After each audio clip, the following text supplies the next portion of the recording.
કે એને ખુશી આવે છે, ભાઈને ખુશી આવે છે, નાચવામાં કૂદવામાં આવે છે, આજે એના અધ્યાત્મની ખબર નથી. હવે તમને એમ થાય છે કે એને સાચા રસ્તે લઈ આવો છે, એટલે કઈ કલ્યાણ થઈ જાય તો જો સમજે તો. પણ એટલે હું તમને એમ કહું છું, પેલું તો તમારું કલ્યાણ કરો તમે ના, એટલે તમે સત્સંગ કરો છો બરાબર છે, પણ તમે એની જગ્યાએ જઈને જુઓ કે એને અત્યારે આમાં ખુશી મળે છે, આમાં ખુશી મળે છે, આ જે જગ્યાએ આ ખુશીને તમે ન અટકાવો અને એને એક નવી વસ્તુ આપો. એટલે આ છે ને, તમે માનો કે એ અત્યારે જે કરે છે એને તમે આમ સપોર્ટ કરો ને, પછી તમારી વસ્તુ તમે એને આપો ને, એ લઈ લે છે. અત્યારે એ વિચારો કેટલા વર્ષ પછી તમને મોકલે છે અને તમે એને આ મોકલવા જાઓ છો. એટલે પહેલાં તમારું સાંભળશે ક્યારે? તમે એને એપ્રિસિએશન કરશો કે વાહ બહુ સરસ છે, પણ છતાંય આમાં આટલું આમ કરી નાખ્યું તો એ વસ્તુ જશે. તમે તો સીધો પ્રહાર કરો છો. એટલે આધ્યાત્મ છે એ પ્રહાર ન કરે, એ આમ આવી રીતે પ્રહાર ન કરે, આ સીધું એના ઉપર એટેક છે. આમ જોઈ તો એટેક જ કહેવાય. એટલે તમારે જે નાખવું છે ને એના માટે પોઝિટિવ થાય, એના માટે તમારે એની એને પોઝિટિવ વર્તન કરવાનું છે. એટલે તમે પહેલાં એનું એપ્રિસિએશન કરો કે વાહ બહુ સરસ છે.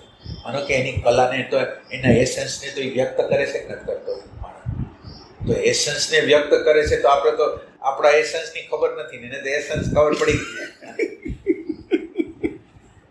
તો એને એપ્રિસિએશન કરવું જોઈએ કે નહીં કરે.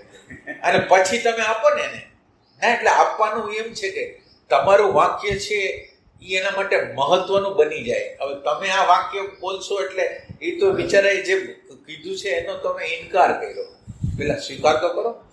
હા પેલા મોકલવું નથી, થોડા દિવસ પછી મોકલજો, પણ અત્યારે આટલું કરવાનું તમારે એમ.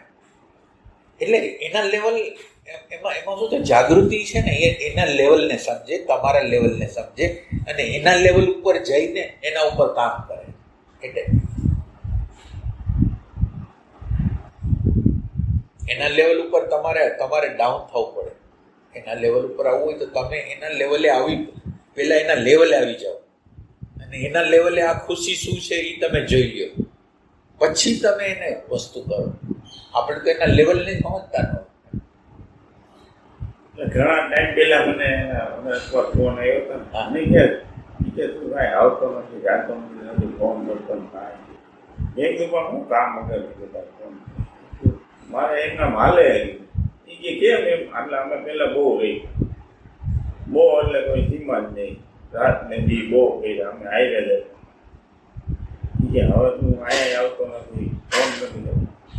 એકદમ મને હવે એમને મજા આવે કીધું અહીંયા રહે, એટલે હું એ બહુ જાતો નથી.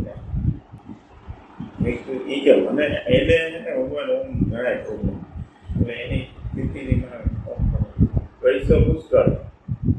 એમને તમને મિત્રો કેમ ગમતા નથી? ખાલી આટલો પ્રશ્ન. ગમતા નથી એ વાત એમને મિત્રોને કેમ ફોન નથી કરતા? માનો કે તમે પહેલા તો કરતા હતા અને પછી કેમ આપણે એ વચ્ચેનું આપણે ડિફરન્સ સમજો. એટલે એ મનના સ્તર ઉપર જ છે કે એ હવે આમ આપણને મન નથી થતું કે હાલો આપણે આને ફોન કરીને વાત કરીને એ પહેલા જેવી એમ પહેલા તો અમે બધા વ્યસ્ત. પણ એની પાછળનું જ્ઞાન શું છે તમારું? મારું ધ્યાન પૂછ્યું. ભલે તમે જે કરતા હોય કરો, પણ તમને લિટરલી ભગવાન જો ને તો મને બહુ યાદી કોઈની આવતી જ નથી કે હાલો મારે આમ વાત કરવા.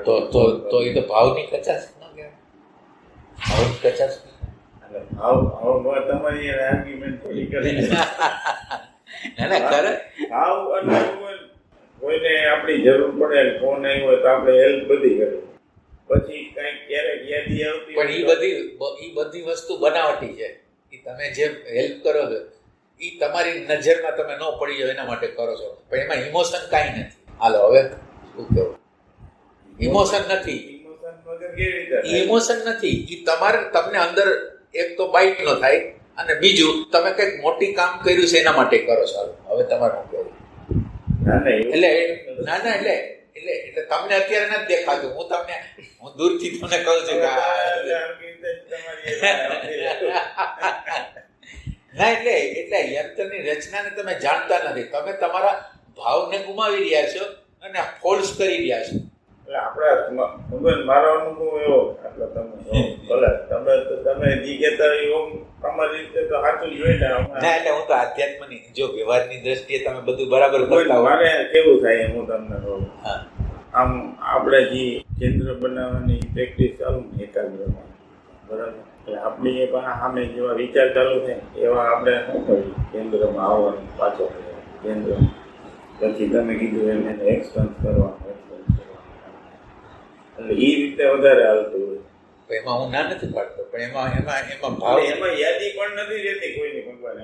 ના એટલે ઇમોશન પેલા ઇમોશન હતું ને હવે ઇમોશન વહી ગયું તો એ જડતા થઈ ગઈ, ચેતન થયું. આપણે જ પ્રશ્ન કરી ઇમોશન થી પેલા લાગણી હતી, લાગણી વહી ગઈ, હવે શું કરું? લાગણીનું માધ્યમ હતું કે એના દ્વારા પ્રેમને પ્રગટ કરી શકાય. હવે લાગણીને જ તમે કુઠારઘાત કરી ગમે એનાથી ભાઈ અમે ગોટાળે ચડવાની જણે ઓલી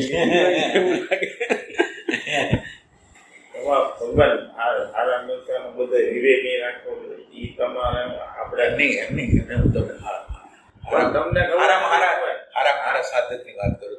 તમે તો હજી એટલા સિરિયસ નથી, પણ માનો કે એક સાધકે આખો રસ્તો આ જ રસ્તો લીધો છે અને આ જ વૈરાગથી જીવે છે અને એને પોતાની લાગણીઓને મારી નહીં. એટલે હવે તમે વિચાર કરો કે હવે માનો કે કોઈક સંત છે એ વૈરાગથી જીવે છે અને હું એને એ વસ્તુથી પ્રભાવિત થઈ ગયો એટલે મેં બધા કનેક્શનો કાપી નાખ્યા. તમે આમ બરાબર જો આ હું સાચી બધી ઘટનાઓ તમને કહું છું કોઈના નામ વગર. તો એ જે ઘટનાની અંદર એને બધા રિલેશનો કાપી નાખ્યા અને આ બધી છેલ્લી વાત હતી કહી રહી એને. અઘરી વાત એ હતી કે પોતાના મન સાથેનો નાતો તોડી ન શકે. હવે એને બધાએ નાતો તોડી નાખ્યો, પોતાના મન સાથેનો નાતો, પોતાના અહંકાર સાથેનો નાતો, પોતાની ઇમેજ સાથેનો નાતો તોડી નાખ્યો. હવે એ વ્યક્તિ આખો દિવસ આમાં જ મથી રહે છે અને સંગ કોનો છે તો કે સંગ આ જે ઇમેજ વાળો અહંકાર વાળો ભાગ છે એનો. હવે જે વિચારો આવે છે, જે વૃત્તિઓ ઉઠે છે એની હારેનું તાદાત્મ્ય તો એવું ને એવું છે. તો કરવા જેવું શું છે? આ બહારના રિલેશનો તોડવા કે અંદરનું જે શાંતિનું તત્વ, આનંદનું તત્વ એની હારે કનેક્શન કરવા જેવું છે? એટલે બહાર તમે કાપો એ પહેલા તમારે અંદર થોડુંક ટચ કરવું પડે, અંદરના તત્વને ટચ કરવું પડે. બહારના જગતમાં તમે માનો એવું નથી. આ લોકો હોય ને બધા આપણને ક્યાંય ને ક્યાંય ફેંક્યો. આપણે વાવાઝોડાની જેમ ઉડાડી એમની વાવાઝોડાની હારે ઉડી જાય ને ત્યારે જ સાચી વસ્તુ તમને સમજાવવાની. વાવાઝોડા ના અત્યારે તમે માઇલ્ડ છો, ઓલા લોકો તમને ફેંકી દે ને તમને એની વેલ્યુ થાય ને એક અલગ જ વસ્તુ છે. તમે ફેંકાઈ જાવ એનો અનુભવ થાય એ એક અલગ વસ્તુ છે. એટલે અત્યારે હું તમને સાચું કહું છું, ઘણા સાધકોને આપણે જોયા છે આ વૈચારિક રીતે આ બધું સમજે છે પણ અંદરની અંદર કનેક્શન વિચારવાનું કાપી નથી. તમે એમ સમજો કે તમને ઘણા સમયથી નાનકડી વસ્તુ તમારા શરીરની અંદર દુખે છે તો તમે એનાથી દૂર કેમ નથી થતા? ઓલા મિત્રથી દૂર થવાનું કેટલું હેલું છે, આનાથી દૂર કેમ નથી થતા? આનો પ્રયત્ન કેમ નથી કરતા? તો તમે તમારી રીતે સાધના કરો છો કહેવાનું શું છે? તમે હવે માનો કે તમે મિત્રને ફેંકી દો આને કરવાને ફેંકી દો થશે? સાચી વાત. આ વસ્તુ જે આપણને માનો કે એક દુખાવો થાય છે ને આપણને માનો કે ફિયર આવી જાય તો એના ઉપર કેમ કામ નથી કરતા? આ હેલામાં હેલું કામ છે, આ કરી શકો એમ છો તમે અને આ કરવા દ્વારા તમે મોટા થઈ જવાના છો. તમને એમ લાગે કે હું વિવેક કરું છું. ના એટલે એક સંદર્ભથી હું આધ્યાત્મના બીજા સંદર્ભોમાં તમે સાચા હશે હું ના નથી પાડતો, પણ હું આ સંદર્ભથી કહું છું કે આધ્યાત્મના સંદર્ભમાં આ બધું જૂઠું છે. આપણે તો ભગવાન આ બધાથી આમ બીજાનો તો રાખવો જ પડે ને. આપણે તમે કેટલા સમયથી આવું રાખો છો? તમે વિચાર કરો તમે કેટલા સમયથી રાખો? ના કેટલા વર્ષથી રાખો છો એ આપણે તમે મને બતાવો. આપણે 12 વર્ષ થઈ ગયા.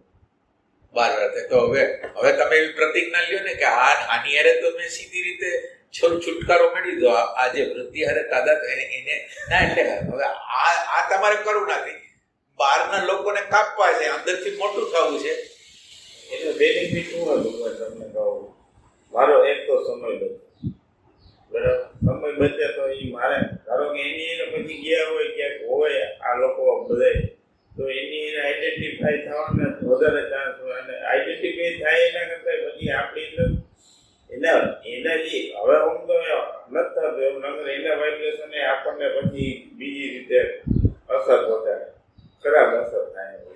એટલે એ એમ એટલે આમ આપણે મનથી એવું કઈ એવું નક્કી કરેલું નથી કે હું કોઈને બોલાવીશ નહીં, કે હું કોઈને ફોન નહીં કરું, કે હું કોઈની આવો વ્યવહાર નહીં. ના પણ ના, એણે તમને એમ કીધું કે તમે મને ફોન કેમ નથી કરતા, તો તમે એવી રીતે એને વાત કરી શકો કે અત્યારે આમાં તમારું જ્ઞાન તમે વ્યક્ત ન કરો, તમારે કોઈની જરૂર નથી પડતી, હું તો બસ આમાં જ મસ્ત છું.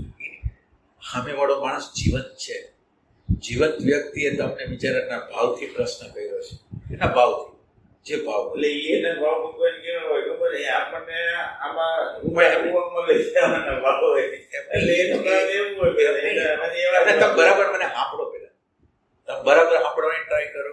એને જે ભાવથી જવાબ દીધું છે ને એના ભાવને દુઃખ ન પહોંચે આ અધ્યાત્મ છે.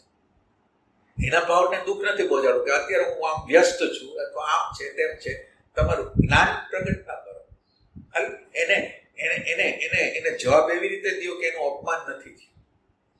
એવી હવે આધ્યાત્મ છે એ બીજાનું અપમાન કરી કરીને મોટો થવા માંગે છે, તો કેવી રીતે થશે? બીજા લોકોને સમજ્યા વગર મોટો થવા માંગે છે, તો ઈ છે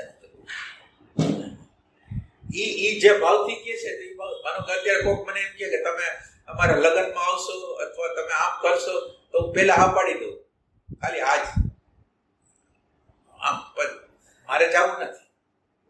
એને દુઃખ ન જવાનું, પછી સમય આવે ત્યારે એ કહીએ કે આપણે એવું નહીં કે નહીં કરો કહેવાનું, પણ એમ કે અત્યારે પહોંચાડવાની જરૂર નથી તો નહીં, પછી જ્યારે જરૂર પડશે ત્યારે કરશું.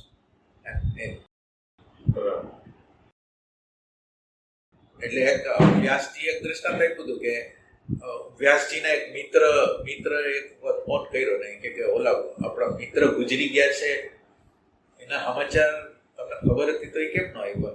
તો કે હું નેગેટિવ સમાચાર શું કાન આપું તમને? નેગેટિવ સમાચાર શું? એટલે તમે વિચાર કરો કે એ એટલી બધી કાળજી રાખે છે કે નેગેટિવ એટલે એને સમાચાર તો ગમે ત્યાંથી મળી જશે, પણ મારા તરફથી કોઈ નેગેટિવ વસ્તુ જવા દેવી નથી, કાંઈ કારણ વગર. આ વ્યવહારની વસ્તુ છે, એને એની રીતે ખબર પડી જશે. આપણે એટલે કહેવાનું કે એ નેગેટિવ ખાલી કોકનું મરણ થયું છે તો એને આઘાત પહોંચાડવા માંગતા નથી, સમજો છો? તો આપણી અરે કોઈ વ્યવહાર કરે છે તો એની અરે આપણે કેવું રહેવું છે? ભલે આપણે જાય ન જાય એ કોઈ સવાલ નથી, પણ પહેલા તો માનવનો વ્યવહાર તો કરવો પડશે કે નહીં કરવો? જે માનવ જે રેફરન્સથી મને કહે છે એનો ભાવ છે ને મને કહે છે, તો એ ભાવને આપણે એક્સેપ્ટ કરી છીએ અને એને કોઈ પ્રકારનું ખોટું ન લાગે એના માટે આપણે એમ કહી છીએ કે અત્યારે આમાં વ્યસ્ત છું, અત્યારે થોડુંક બીજી પ્રવૃત્તિઓ હાલે છે એમ કરીને તમે કહી દીધું, તો એને બિચારનું ઓલું નથી. આ તો તમે એમ કહો કે હવે મારે જરૂર ક્યાં છે, હું એકલો જ કાફી છું, તો એ તો તમે તમારી મોટાઈ દેખાય. તમે એક સ્ટેટમાં આવી ગયા હોય એવું દેખાય ના. એટલે આ બધી સૂક્ષ્મ વાતો છે, આ કોઈ જોતું જ નથી. એમાં શું થાય, આધ્યાત્મ બતાવો કરતે માનવતા વાળો વ્યવહાર છે ને એ આપણે કરવાનો છે. માનવતા વાળો વ્યવહાર,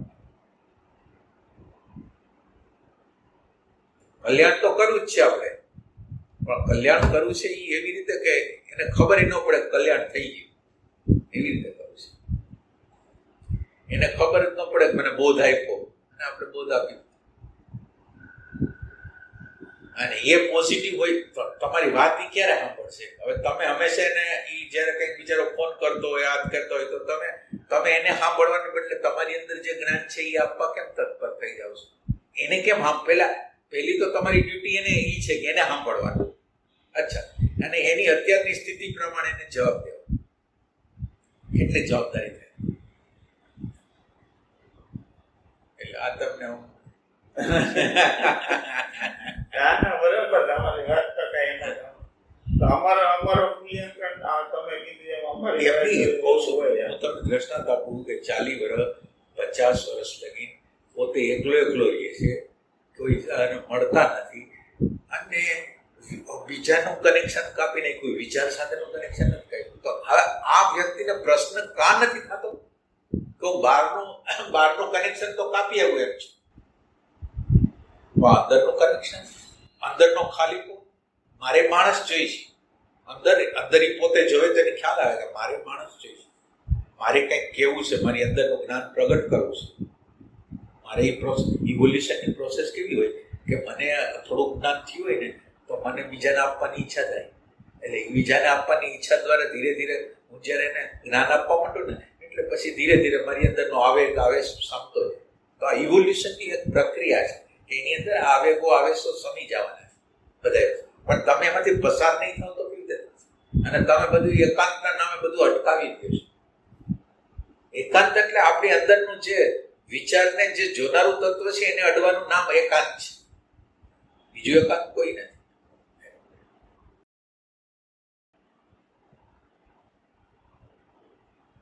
તમારો વિવેકની દ્રષ્ટિએ તમે બરાબર છો, તમને હું કહું છું, વિવેકની દ્રષ્ટિએ બરાબર છે. હવે આ બહારનો વિવેક તો બરાબર હાઈલો આવે છે, એમાં તીવ્રતા અંદર જાતી નથી. આ બહારનો વિવેક તો તમે બરાબર કરો છો. તો હવે અંદર જે આપણી અંદર જે જોનાર છે એને અડવાની ટ્રાય કેમ નથી કરતા? હવે તો તમારે જો આજ કરવું છે, તમે બહાર આજ વાત કરો છો તો અંદર ચાલુ કરી દો.